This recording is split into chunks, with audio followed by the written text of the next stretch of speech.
台南市伫各项评比持续亮眼。伫2025私有里城市大调查当中，得到教育文化第1名成绩。远见杂志的2025县市长市情满意度调查，伫教育面向也摕到6度第2。伫台南今年有4位师长荣获全国师铎奖荣誉，更是全国上济。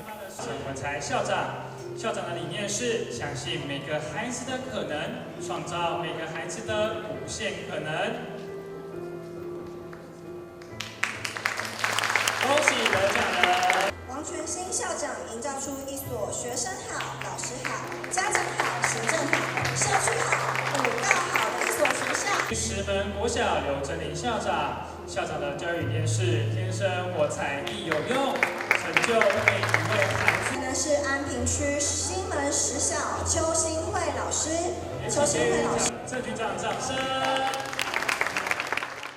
出席颁奖典礼，副市长叶泰山表示，教师是一项影响家己、照亮他人的职业，可能无得到真侪掌声，但伫真侪囡仔心中，拢留下永恒记忆。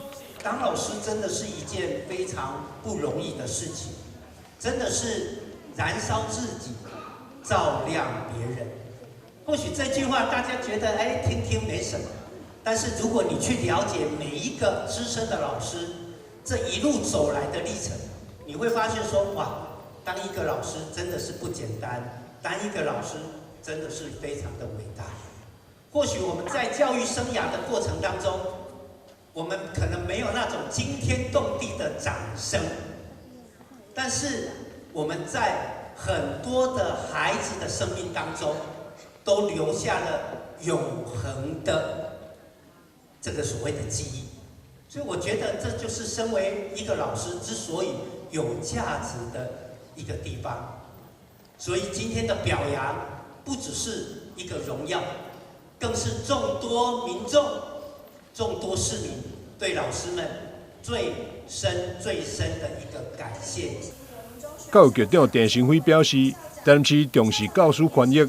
自王市长出任以来，持续增加教师福利，包含以2.2亿增加教师的编业，提早发放教师考学奖金，提悬行政教师无休假加班费等多项福利措施，持续营造更加优质的教育环境。台南新闻张世伟采访报道。